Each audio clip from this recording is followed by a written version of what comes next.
out here sitting in the garden, just turning over the potato bed that I harvested last night. I just added a bunch more of the compost to the bed, raised it back up, as well as some organic fertilizers. So probably add a little bit more organic fertilizers later. I was running low, but I want to get these planted, so I'll mix those in after. But thought I would do an unboxing video. It's kind of the first one. This is the first time I have ordered from Prairie Family Farm. It's up in Maine. Some of you might know Jay is actually from Maine. We lived up there for a little while. I went to college up there. So this is a little bit farther north than where we're from. We're familiar with. So got a nice little pamphlet here. They also have, which I thought was really kind of cool, they have a 1-800 potato line, or a potato helpline, which is pretty cool. And they also have a bunch of packs, so you can get multiple potatoes in one group. So you can see a little bit about their farm and their family. It says certified organically grown potatoes. Some recipes, that's kind of fun.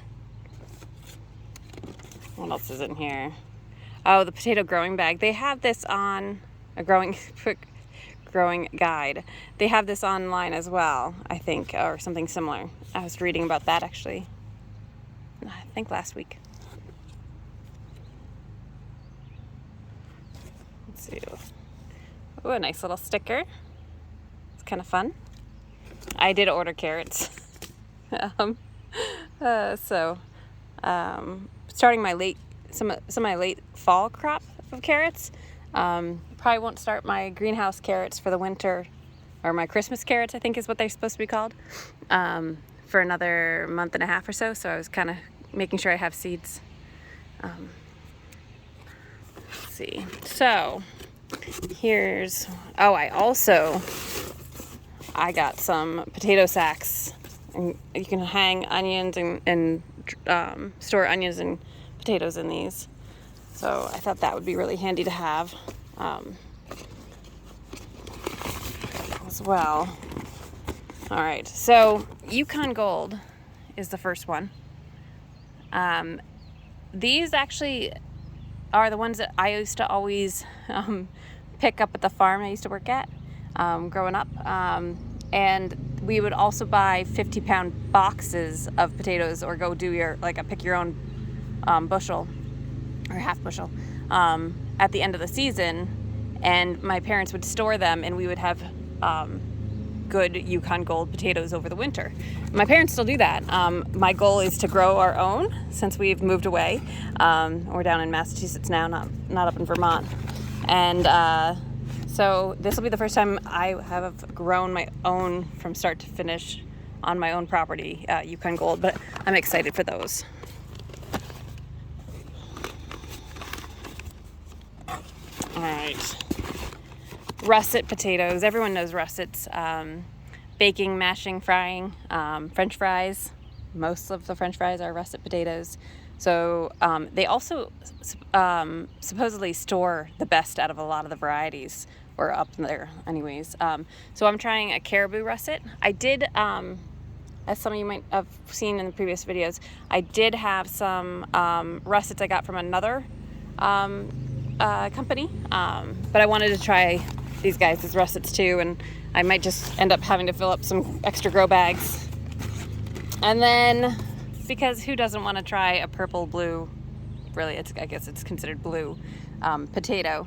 I am trying this Adirondack blue.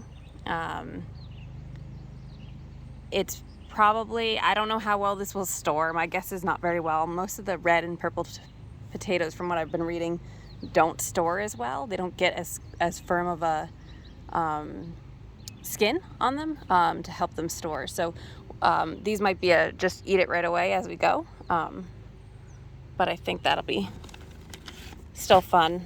So you can see they have a nice little certified seed potatoes sticker, which I liked.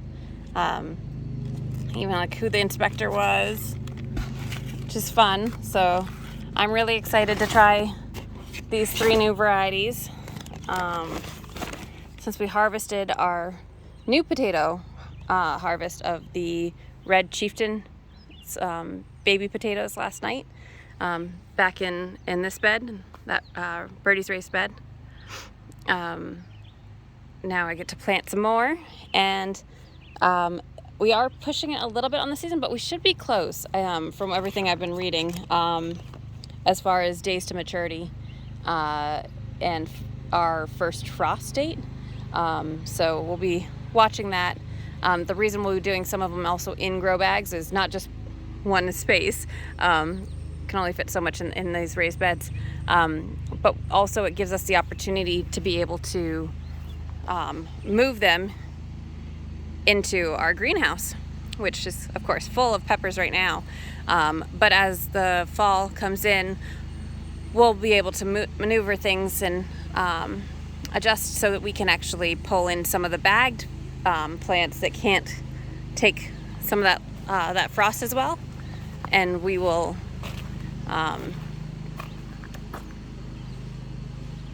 we'll be able to continue having some produce for a little bit longer.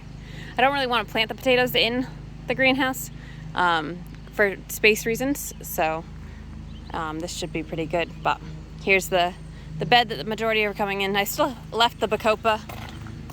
The bees really like it, and it kind of comes and goes, and it will hang over the side. The last set of potatoes did starve it out.